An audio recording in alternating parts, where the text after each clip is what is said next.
key, which I think everybody addresses in their own way, is learning to trust the intuitive intelligence. And how do you get to that? So a lot of what I've done in the last 35 years is discover and uncover essentially the best practices about how you keep the deck clear. You don't need time, by the way. How much time does it take to have a good idea? 0. How much time does it take to be strategic? 0. How much time does it take to be creative or loving or present? 0. Those do not require time. And yet most of you would say those are somewhat of the golden goodies of life: being present, being strategic, being creative, being innovative, all that good stuff.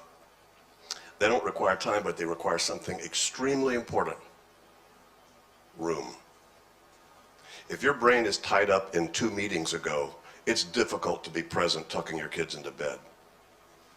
If your mind is worried about or concerned about and spinning around something that you're not appropriately engaged with, it's very difficult to be present while you're cooking spaghetti or writing a business plan. And, you know, my book in English is called Getting Things Done, the sort of flagship book, but here's a secret. So I'm only telling smart, savvy, hip, and with it people, so this is a secret. Getting things done is not so much about getting things done as it is about becoming appropriately engaged with your life. Are you appropriately engaged with your dog? Are you appropriately engaged with your kitchen? Are you appropriately engaged with your career? Are you appropriately engaged with fill in the blanks? Anything you're not yet appropriately engaged with, based upon what I've experienced and how our cognitive process works, you'll have attention on.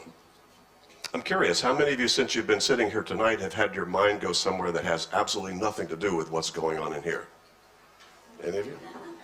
Yeah, now if where your head went was doing creative, developmental thinking down track your brain had never been before, that was adding value to what you were thinking about, I'd go, dude, stay there. That's a way cool place for you to be. That's not where most of you went when you left. Where'd you go? You went to something that you are not yet appropriately engaged with. Something that requires you to still make some decision about what it means, or park the results in some place or person you trust will trigger the action at the right time. That's all.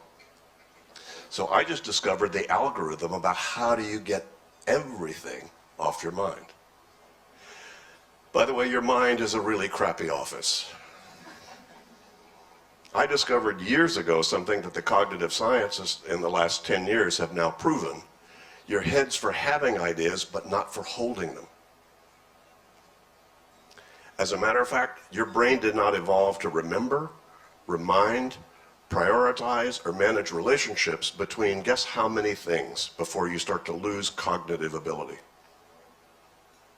4. That's it. Any of you got more than 4 things on your mind? Then you will likely be driven by latest and loudest and not by intuitive intelligence in terms of your strategic choices about what to do. Don't shoot the messenger, folks. That's just mechanical data about how your brain doesn't work. Your mind evolved to do very cool stuff. As a matter of fact, it's doing it right now. You're using long-term history and pattern recognition to go, oh, that's a screen, that's a person, that's a chair, that's water, that's a light, as opposed to vibrations of light and sound.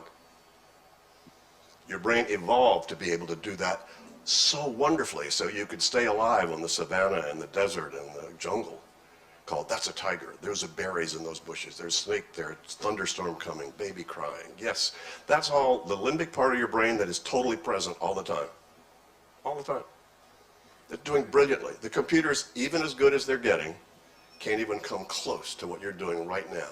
And yet you go to the store for lemons and you come back with 6 things and no lemons. What happened? You tried to use this as your office. It sucks as an office. So a whole lot about how do I start to get clear and get more space is what do I do to appropriately engage with all the commitments in my life so they are not taking up cognitive bandwidth. How many of you use a calendar or a diary? Why? Why? Because your brain can't do it. So if you're keeping a calendar, people look at my system and they see all the list of my errands and stuff to talk to my wife about and things I need to do at the computer and creative writing stuff, and all that's out of my head, all that's been decided, all that's been parked in a place I trust I'll see at the right time so that I'm present with whatever I'm doing. That happens to be the most productive state to operate from, by the way, with nothing on your mind except what's on your mind. It's healthier. Not only is it healthier, you'll have more blood to your brain to be able to get better ideas, but the real practical reason for that is there's a surprise coming toward you you can't see. Come on, just listen to this guy talk about that world coming toward you. People have often asked me, what's different these days with all the technology and all the stuff going on? And I say there's nothing new except how frequently it is. That's what's new. How many times did your parents have to totally reconfigure their lives and their work? I don't know, depends.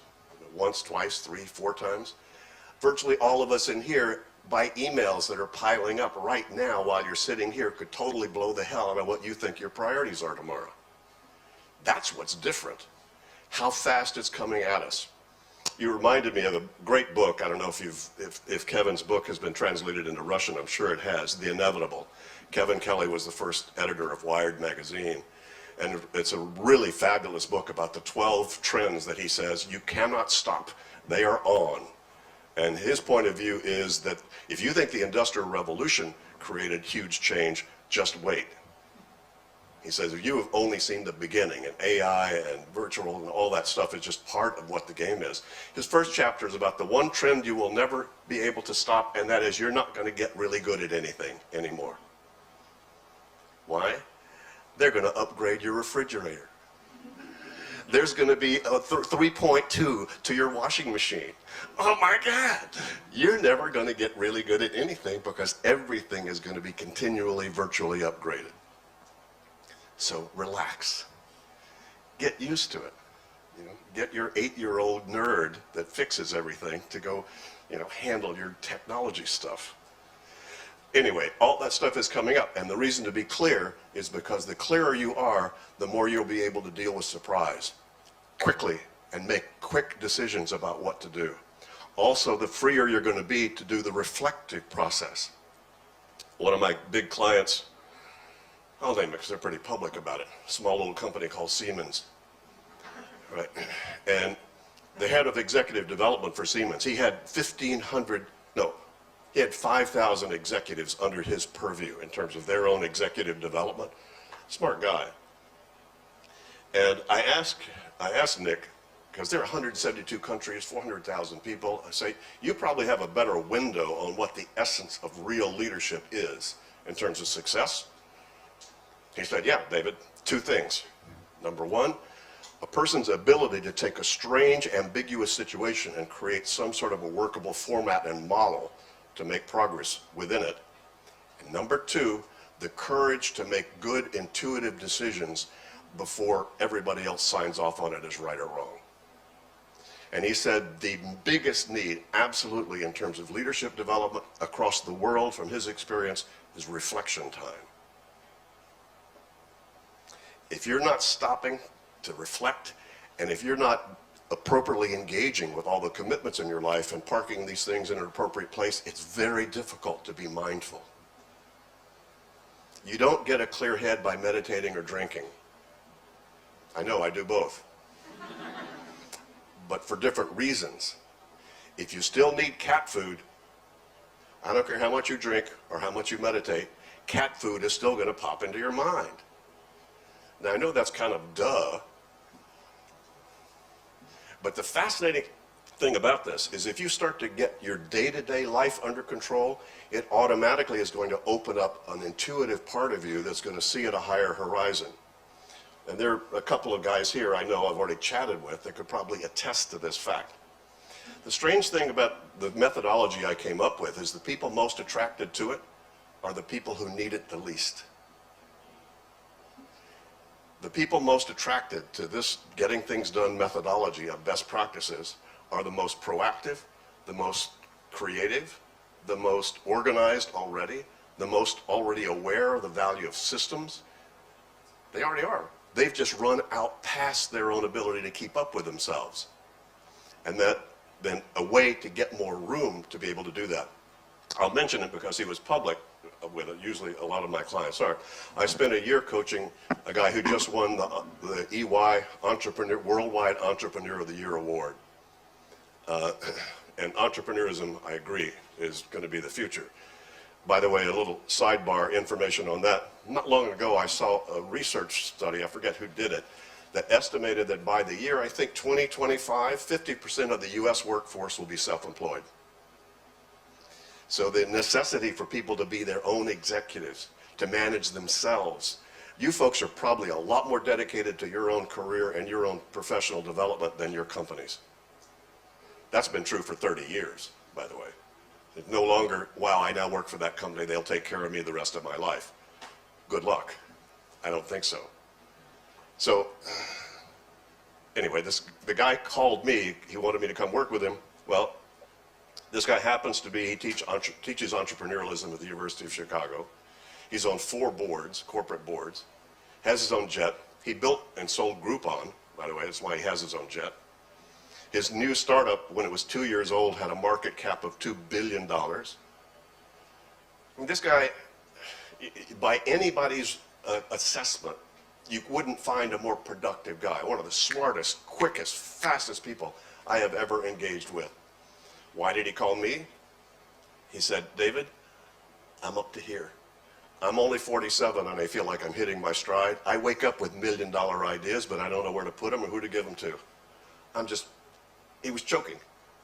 So believe it or not, that's the kind of person that's going to be most interested. If you want to know the person of the future, is going to be the people that are willing to address that issue.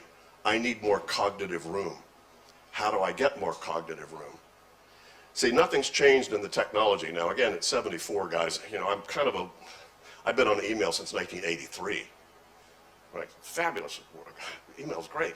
How could you do what you do without email? At least me, in terms of what I do. But I can tell you that in my experience, there were only 2 major game changes in terms of technology. The word processor and the spreadsheet.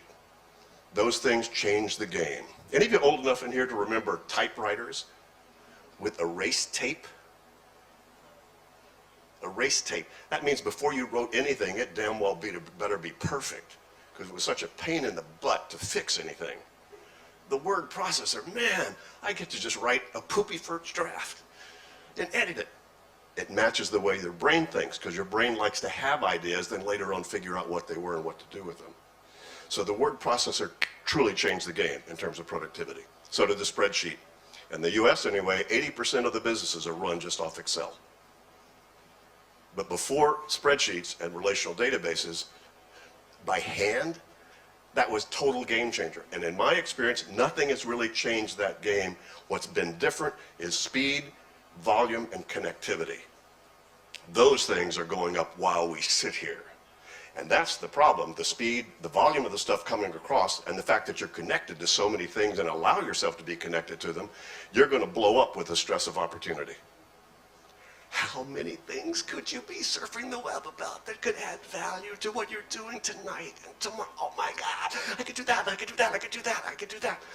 Some of you would feel much better if you were in a crisis, because what that's going to do is eliminate all the options. If you're not in a crisis, you're in a bigger one. If you're not in a crisis, all the demons at the gate are come rushing toward you. Oh my God, my kid's only 3 years old, but I got to get him into the best university, and the people down there, they're putting their kid in Mozart classes. They're, oh my God. And that's where a lot of the stress is coming from, is just because of the opportunity that are showing up in that world. So I'll try to just wrap this up with, oh, you want to know how to get your head clear? 20 seconds, here it goes, listen closely. Anything that's potentially meaningful to you in your consciousness that you can't finish the moment you think of it, you better write it down, capture it, and sooner than later make some real clarifying decisions. Is it something to move on, yes or no? And if it is, what's the very next action you would need to take to move it forward? And if one action won't finish it, what's the outcome or the project I need to be committed to and keep track of until it's done? Step 3, organize the results of that thinking into some trusted external system that you know you're going to look at the right time to see the right stuff in the right context, so that some part of you can absolutely relax and be present with whatever it is you're doing. But guys, you can only feel good about what you're not doing when you know what you're not doing. So making sure you get that inventory clear, that's a first step. I guarantee you what I just said, if you implement that to any degree, if you just keep a pen and paper by your bed, you'll sleep better. Any of that you implement is going to give you more space. What you do with that space is up to you. Some people use it to be more creative. You know, a couple of my big champions are Will Smith and Robert Downey Jr. They're running big businesses in addition to their acting careers. A lot of people use it to be more strategic. You know, I coach the head of the World Bank. He certainly used it to be able to see at a higher horizon on a more consistent basis. Some people just use it to be more present. I coached the CEO. He said, David, when I go home with my young kids on the weekend, I do not want to take the company with me. No kidding. So those techniques will help give you more space. I think your challenge will be, what would you do if you had the space? And that's where you need to listen to your heart, your spirit, your intuition, your gut, and do what you need to do to be able to access those inner things, that still small voice that is always there, that loves the hell out of you, and is available to you if you can quiet the rest of it so you can listen to it.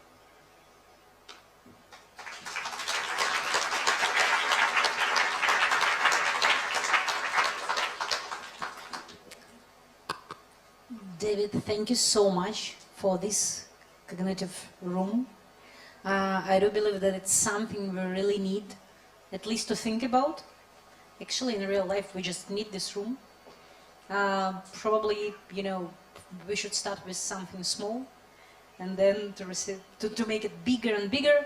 And I have a couple of questions to you. You said number of you repeat number of words. You said, I think something like 3 or 4 times speed. You said number of times freedom and intuition. It was told one, but in very, very particular way. In this speed, actually, we have a lack of freedom, in spite of the fact that it looks like we have more freedom, but the speed limited us. And definitely we have not enough time and opportunity to hear ourselves. And you said about the meditation. Do you believe that meditation is something like real tool we should, or you know, any other practices we as a people of future should use in our regular life? Or how should we slow up a little bit our mind, not only our life, but also our mind? Sure, a good question. I think anything anybody does that's more reflective than active is going to be healthy. Whatever you call that and whatever model you might be accustomed to, whether it's a spiritual model or simply a mindfulness model or a yoga model or any of that. If any of you've done any of those things, exercise too can get you there. Where it's just, what do I need to do to stop, take a breath, focusing on your breathing? You know, I learned that 35 years ago. I got a black belt in the martial arts and karate when I was in my 20s. And, you know, by the way, keeping a clear head, when I say that's useful, believe me, if 4 people jump you in a dark alley, you do not want 2,000 unprocessed emails hanging in your psyche. You need to be clear, clear, clear, clear. So the way to be relaxed amidst speed is the ability to be able to manage that really, really well. People say, gee, David, you know, you got a black belt in karate. That's not exactly lazy. I am the laziest guy you ever met. But once you get that good at that kind of martial art, you can walk across the room with less energy than anybody else required. So the developing this, they're not so much the skill, but the practice and the habits that allow you to do this, place hold that place hold that. You can't multitask in terms of where you're putting your attention, but you can rapidly switch focus as long as you've got a placeholder for where the first focus was. If you don't, that focus goes back in your head, and you're still trying to not forget that while you're trying to focus on something else. That'll kill you. But if I say, that's that, let me write a little note, throw that in my own in basket. Now I can go to this thing, and then I can do that. If I don't finish it, I'll write a note and drop that somewhere so I can placehold it. My brain stays really clear. So it's possible to stay very clear and relaxed, but it's not free.